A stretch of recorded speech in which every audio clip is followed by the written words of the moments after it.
Okay, so let's get the show on the road. Okay,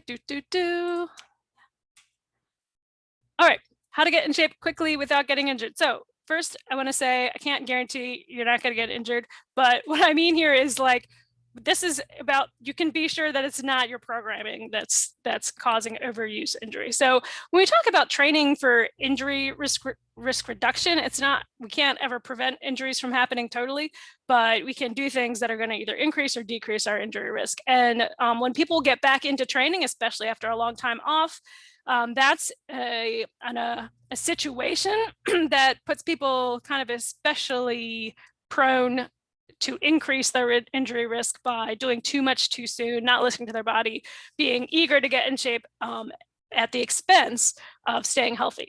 So here's a format that's going to help you do that. Return to ultimate responsibly. Okay, so all right, so my goals for today is that you're going to know what to do tomorrow, or maybe even today, depending on what time zone you're in, to get started on your fitness journey. There's a lot of folks in the group in the incoming questions feel like they haven't done much. I can sense a little bit of anxiety around the issue of not being prepared. So I want to help you get started ASAP.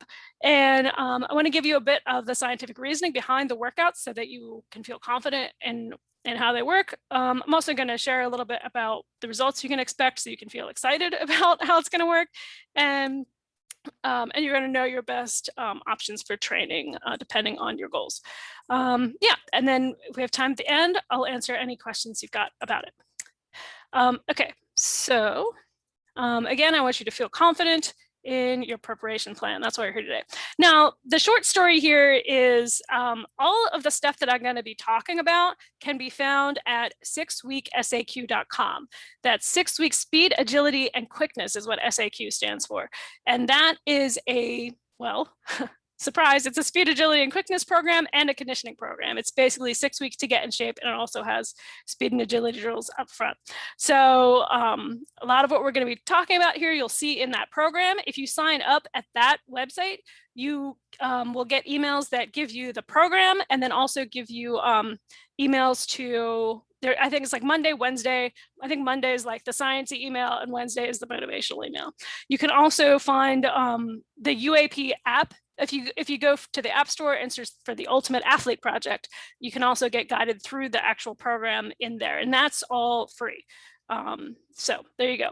Okay, so we're done. You can all go home. Just kidding. All right, so here's what we're going to do now is we're going to understand how to get started and why we do it this way. Because if you just start on the program, a lot of the issues people have is that they get started, it feels too easy, or they don't quite get why we're doing what we're doing, and so they don't stick with it. So I want to avoid that. All right, so just so you know, for those of you who are not familiar with me and my work, my name is Melissa Witmer. I'm the founder of the Ultimate Athlete Project, which is now an all-encompassing website for all your ultimate needs, but really started with a focus on strength and conditioning. And it started with me because I wanted to get better at ultimate, and I became a much better athlete in my 30s than I was in my 20s.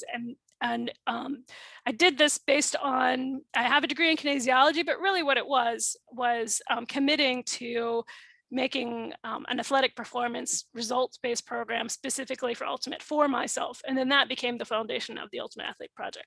So since then, I've helped thousands of athletes, like I have no idea how many, to uncover their full athletic potential through the programs.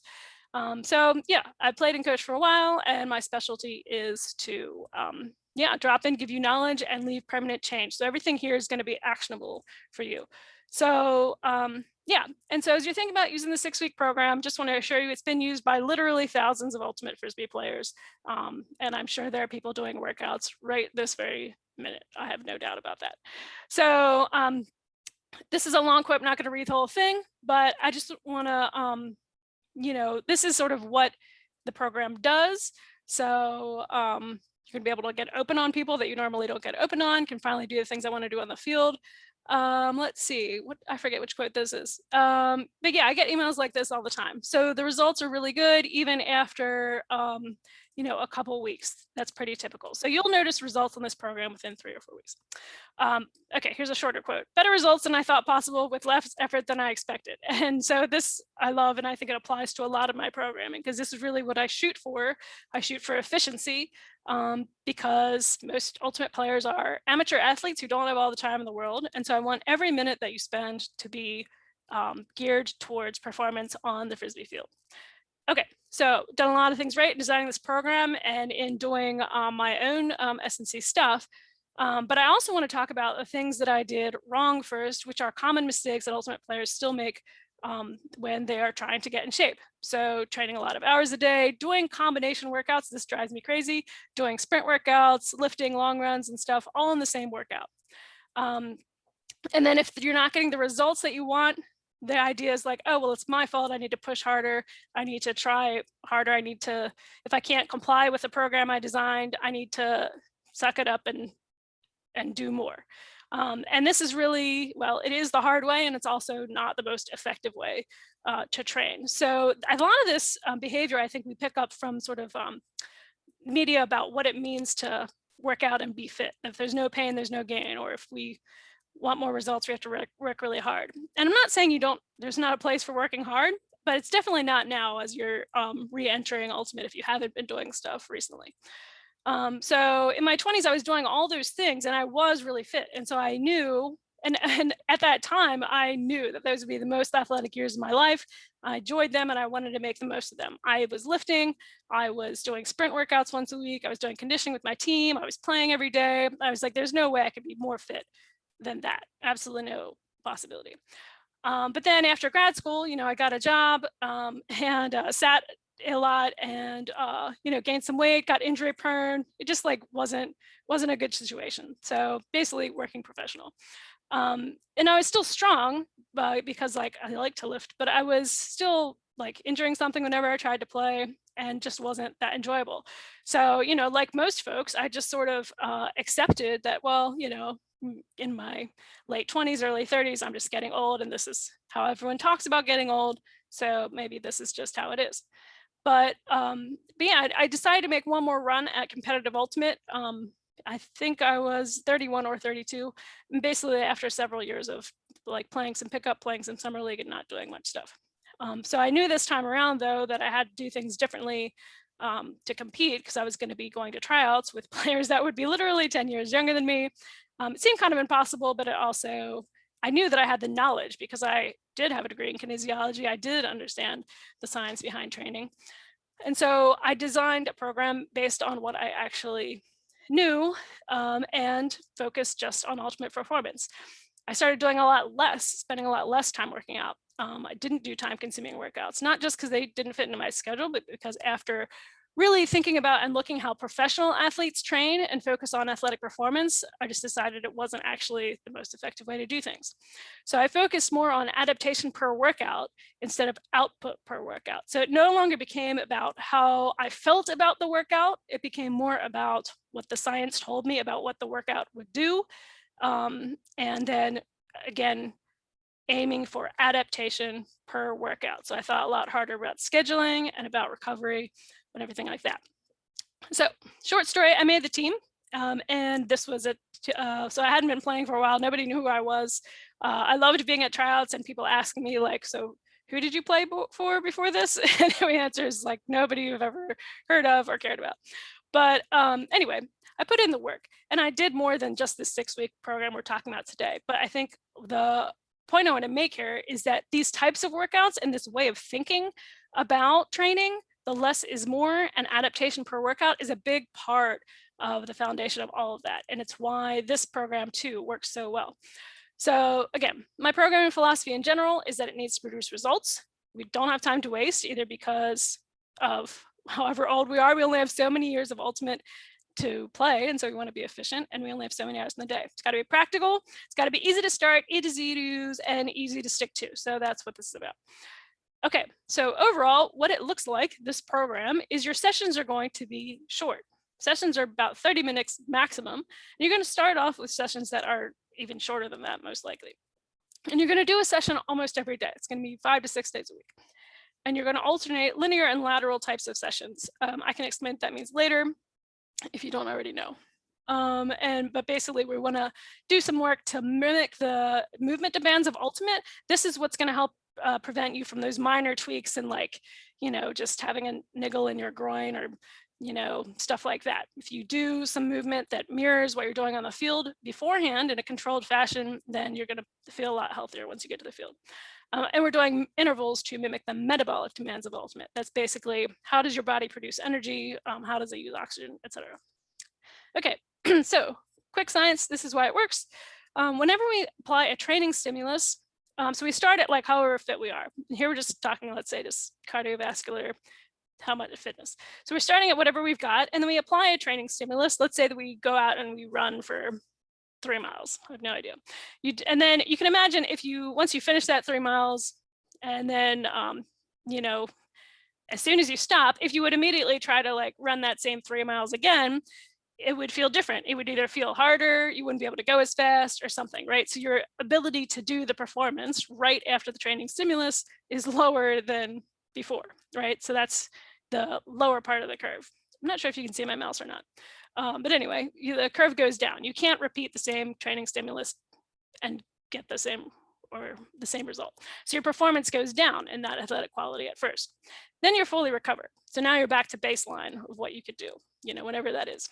Then you have this period where your body adapts, and this is called the supercompensation area. So if you run 3 miles and then let's say you wait a day or two and then you run it again, okay, it's gonna feel a little bit easier, or you're gonna be able to go a little faster. There's some part of your performance that's gonna be a little bit better than the baseline performance a couple days ago.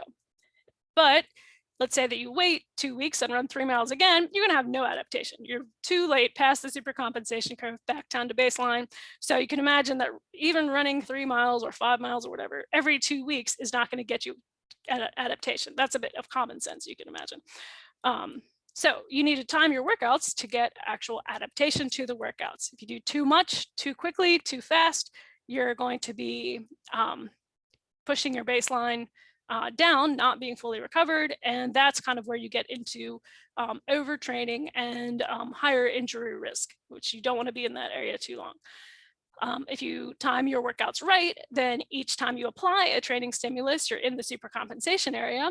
And then basically you're building your baseline a lot quicker. So yeah, that's basically it. Okay, so the important part here is that supercompensation for like cardiovascular adaptation is really short. It's like 8 to 12 hours. So, when you look at like collegiate cross-country runners, they tend to do 2 a day, so they run twice a day. And in part, I think some of the reason is because that is psychologically easier than running longer runs. But also you can do that because the supercompensation curve for cardiovascular adaptation is pretty short. So, but the main point here that's applicable for you is that the adaptation, especially when you're talking about like getting in shape, cardiovascular training, is going to work best with a high frequency of training stimulus. So your frequency, how often you're training your cardiovascular system, is going to matter more than your intensity. Basically, like how hard does your cardiovascular training feel? So again, the main point to remember is that your training stimulus has to be applied after the body is recovered. Otherwise, you're not going to get the adaptation that you want. And so this is one of the reasons we want to do shorter sessions to ensure full recovery and quicker adaptation, especially as you're getting back into your training. Okay, Gregory says, this is so perfectly the kind of thing I need right now. Sweet. Let's keep going. So, all right, so far so good. Okay, so why don't most people do it this way? So here's what I think. I think there's 2 reasons. Number one, and I totally get this, and I still feel this, short workouts don't feel like worth it. So it's not just about the workout. It's like you got to get your clothes, you got to find the shoes, you got to go to the field or a place where you can do it. And sometimes you got to drive there in traffic and then drive home, then you got to shower. So it's like almost like your prep and recovery from the workout takes more time than the workout. And when that happens, people just tend to feel like, why bother? But well, it's just, it's not a choice. If you think of it as not a choice of like, would you rather your recovery time and your get ready time is going to be the same no matter how long your workout is? So that's really not a variable. If you can just be like, well, that's just part of doing workout every day. So you could just get home half an hour earlier than you would have anyway.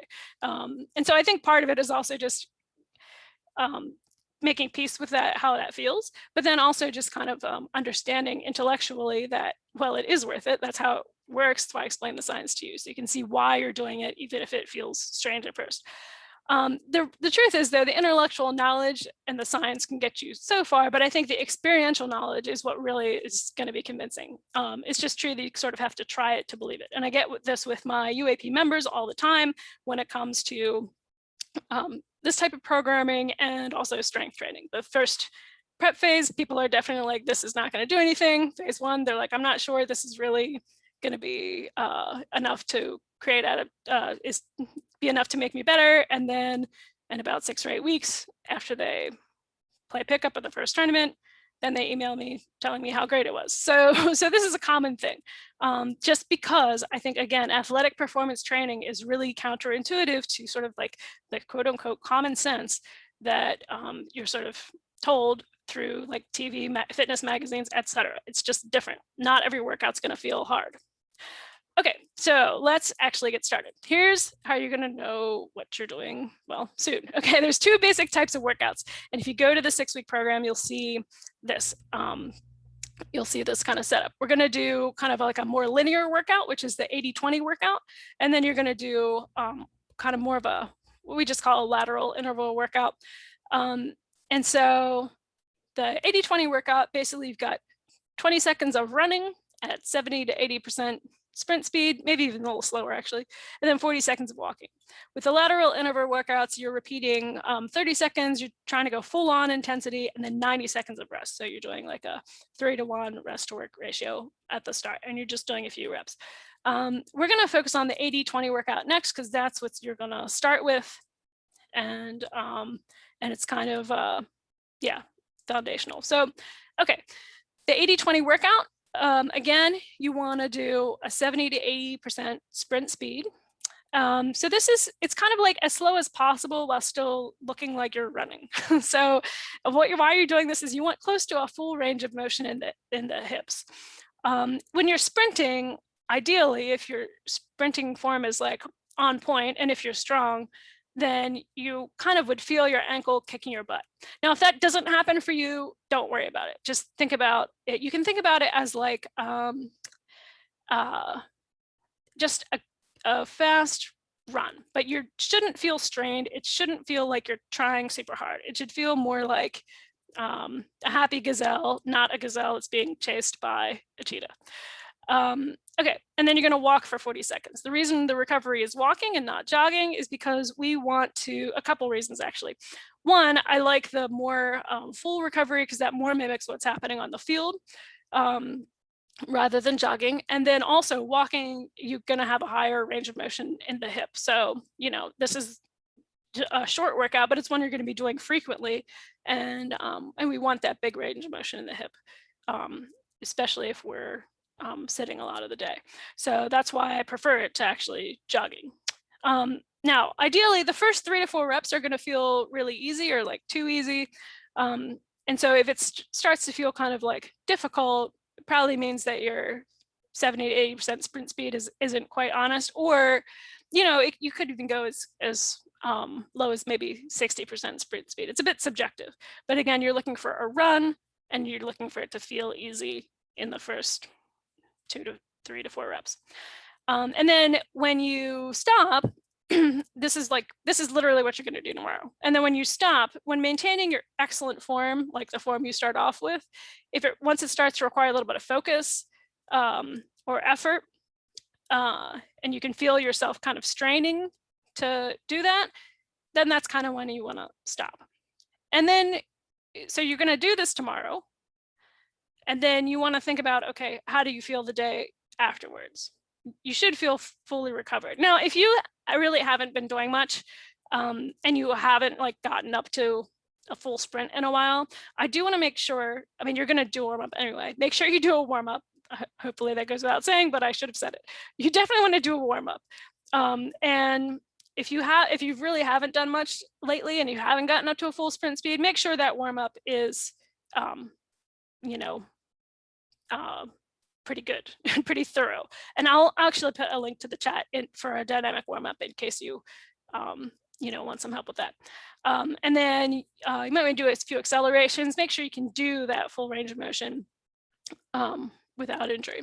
And then, and if your first day, if you just want to do like 2 or 3 reps, maybe your first day back on the field, if you really haven't done anything, is to just, can you get up to like a higher end speed jog or lower speed run, and maybe just do a few reps of that just to get the movement in, and then kind of think about doing this. Anyway, if you have been somewhat active, this first workout is sort of like the test. Okay, so again, you want to mark your pace so your first couple reps are easy. Stop when it feels kind of too hard or requires effort to maintain your form. And then the next day, if you feel pretty good, then okay, that was a good test. All right. Yeah, so this is the last slide. So repeat till you feel, and then notice how you feel the next day. If you feel fresh, then that was a good starting point. Okay, so that's how you evaluate how well you did the test. Okay, makes sense so far? Put a 1 in the chat if you're with me, or if that was convoluted.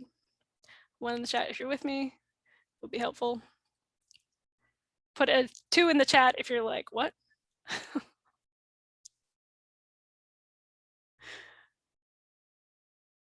All right, cool. All right, ones. All right, excellent, thanks. All right, so now that you're with me, here we go. All right, now then that's your test. So make note of how many reps you did in your sort of test workout, and then here's kind of your schedule. So let's say that you got to 6 reps and you're like, okay, that's pretty hard.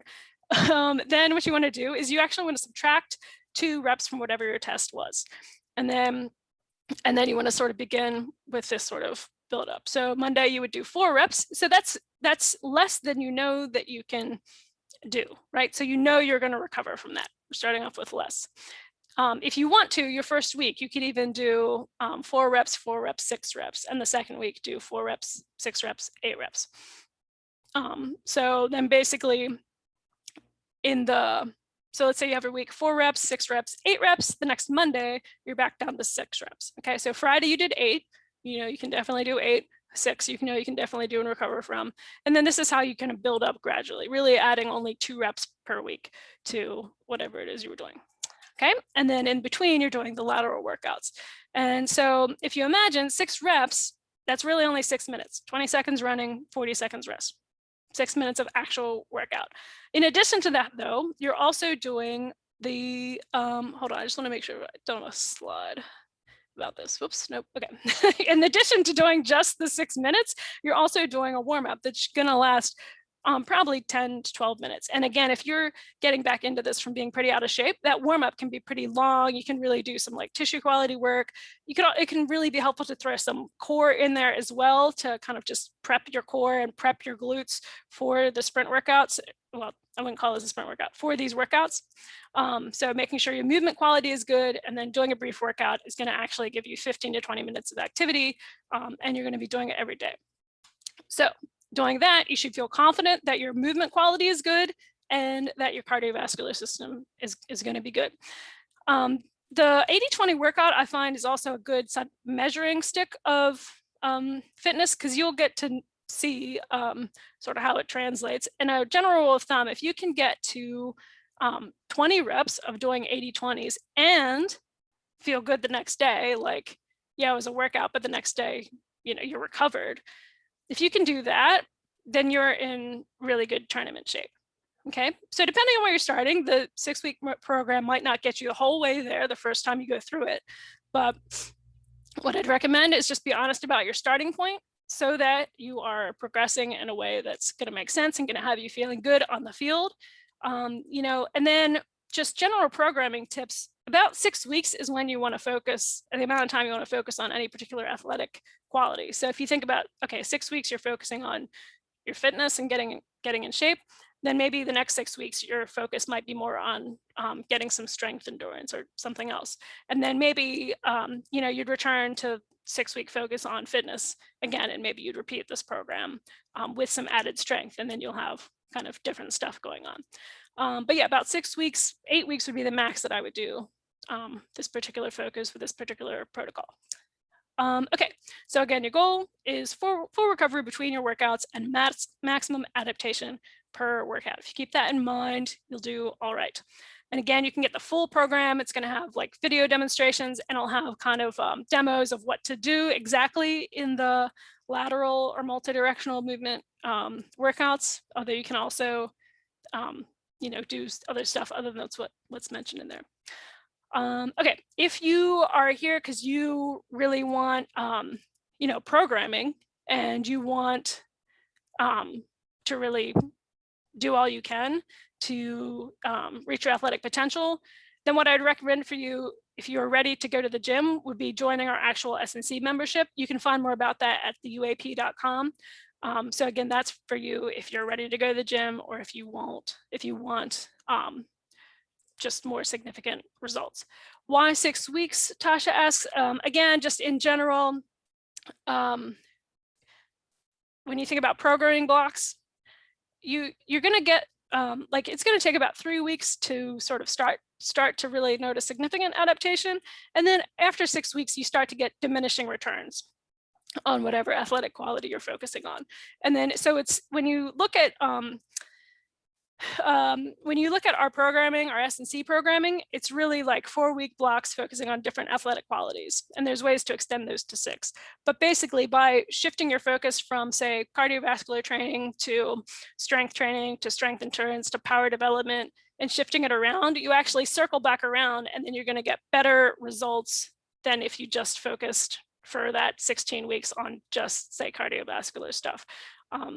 That's just how it works. It's like the additions you get from focusing on one thing sort of affect the blocks afterward.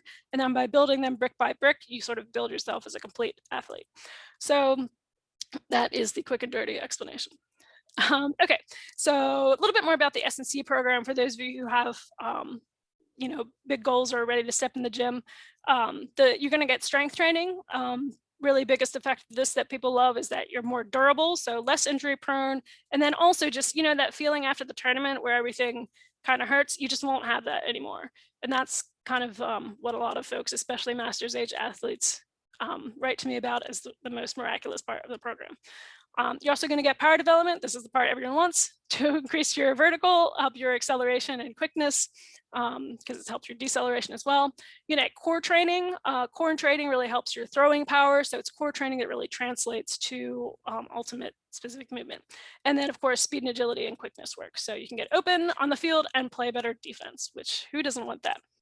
So that's what that's about. Yeah, I think that's what I got. So the last thing I'll mention, as far as like what you might be looking for, is if the programming itself is all you need, then certainly do the programming. If one of the things you're struggling with right now, and I just know this from what some athletes have been telling me, is motivation. Like, some people are feeling a little disconnected from Ultimate, or they are not really finding that spark that Ultimate used to give them, or they're trying to get in shape, but they don't feel able to stay motivated, or they're feeling like, you know, just blah about everything.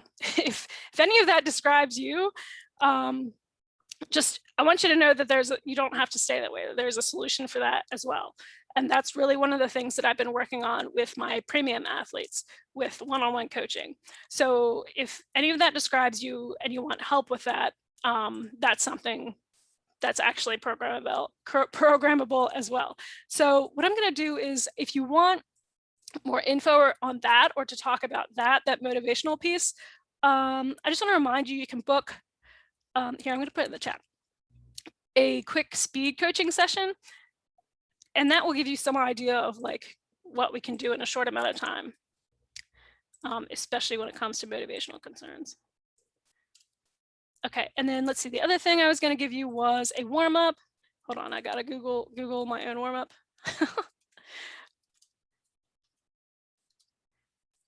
And then, yeah, think about your questions and put them in the chat while I'm doing this.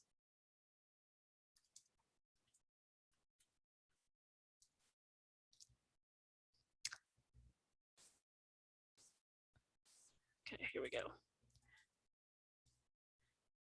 All right, so in the chat, I'm going to put the warm-up that you can use. for this. Okay, what questions do we have? You can put them in the chat or you can unmute yourself and ask.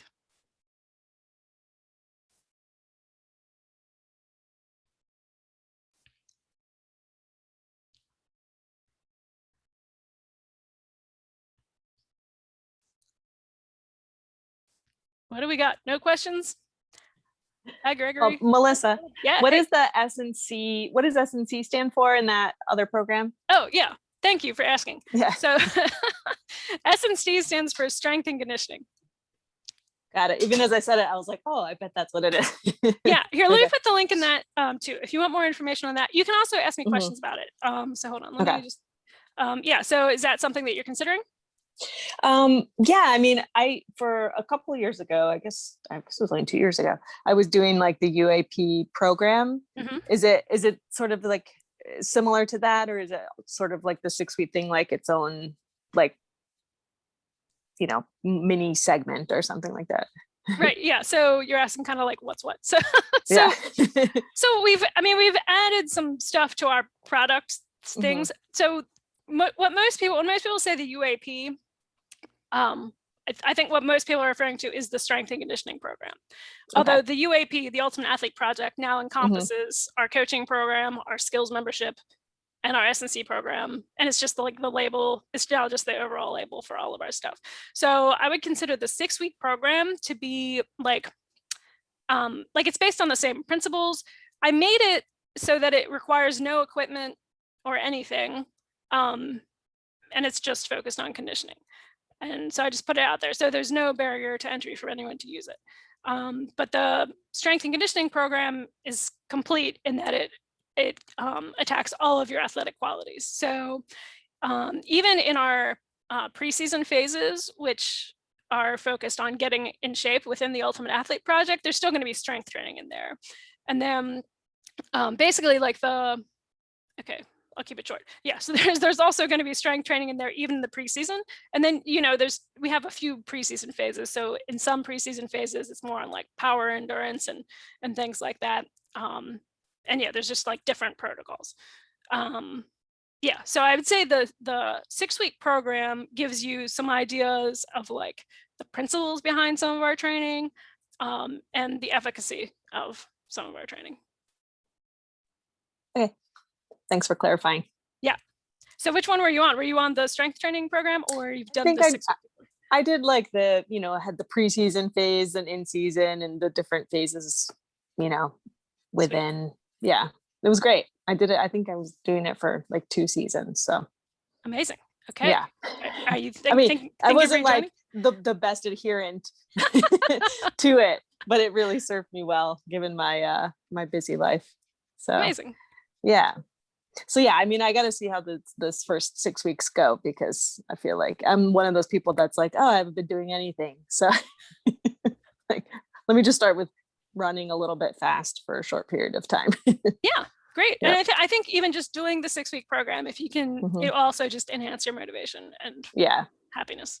No, I'm excited. I'm excited that it's like the emphasis is like small time commitments. Like, it's like, okay, doesn't feel so like a barrier, as you said. Yeah. Yep. You can do it. All right. Other questions, concerns, or anything? Everyone's quiet. Thanks, Jen, for showing your face. I appreciate that as well. All right. Joey, Tim, Richard, Gregory. Hey, Gregory, what's up? Haven't seen you in a while. Hello, nice to see you. Yeah, you too. I kind of like popped on between things. Sorry, I haven't been quite as present as I wanted to be. No, that's all right. It'll be recorded. My roommates, that's okay. My roommates and I are playing with the Masters team right now. So there's lots of aches and pains. We just barely started getting back on the field. Nice. So this is a nice, I'm looking forward to hopping into this. It'll be a good thing for all of us. Sweet. Excellent. All right. Cool. Hey, Melissa, I have a quick question for you. Go for it. For me, along the same lines as the accountability motivation stuff, just like knowing myself, I know that I'm terrible when the accountability is like attached to my computer and Zoom or an app or something. I'm wondering if you either already have or like have explored partnering with any of the groups that like actually do in-person stuff, so that, you know, yes, there would be a way to make the most of all of your wonderful science and methods and whatnot, but also like, you know, not be the only one in the park doing like lateral movement training and being like, I promise that like, you know, I promise there's something behind this here. Yeah, so I mean, I think a good way to do that is there's also a 6-week SAQ Facebook group. I have like 5 different Facebook groups, but there's also one of those. And I think pretty much like if you, I mean, there's a lot of people that use the 6-week program and know about it. Like, I think if you said you were doing it in your whatever community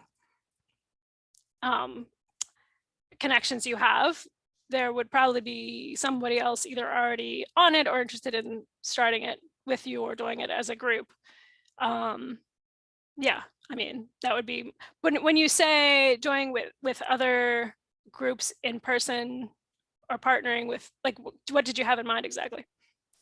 Yeah, no, it's a really good question. I think um, the best group that comes to mind for me, or the first thing that comes to mind is, I don't know if you've heard of them, but November Project, where they have, do they sound familiar? Like, do you have any Nope. idea? Cool. Basically, I think it started in Boston or something like that, but someone was like, okay, great. There are a whole bunch of us who, you know, have been super athletic our whole lives. We love, you know, we love the competitive sports thing, but, you know, we're adults and can't really make that commitment right now. Also, it's so stupid that you have to pay so much money for a lot of these things. Like, let's get together, do the whole team thing, you know, all the like ridiculous camaraderie, all of the like early morning, like, I don't want to be here either, but we're here because, you know, we got to sweat through it stuff. And all you're missing are, you know, the actual like sports games, right? And the sort of technical, like ultimate specific stuff or whatever. And is this like just ultimate players or all like semi-retired? No, this isn't ultimate at all. Okay. It's I don't know, sport agnostic, I guess is the best way to put it. Gotcha. But they have like I think they have groups in probably like 30 or 40 different cities in the States right now.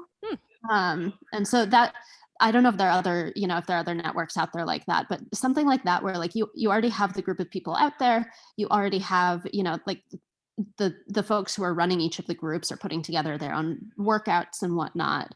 And, you know, how nice would it be if that could come with like, you know, all of the background that you clearly put into this. Yeah, well, I mean, I think so my focus and my passion is really about ultimate Frisbee performance. Like, that's just what I do, and that's who I am. So, like, I obviously would have no problem with people using the 6-week program in this thing that you're describing. Or if you started a group and used the program with other athletes, like, that'd be totally fine by me. Yeah, just my interest is not as sport agnostic. I guess that's the best way I can answer that question. Totally. Yeah, cool. But thanks for letting me know about that thing. That sounds cool. I mean, I dig it as far as like just like general health and wellness goes. It sounds cool. The November Project. I'm gonna write that down. Okay, cool. All right. If there are no other questions, then I had one more. Yeah, go for it. It's maybe sort of a general question, but so I'm playing with this Masters team, and assuming the tournament goes ahead as scheduled, and we get in, which we're still waiting for.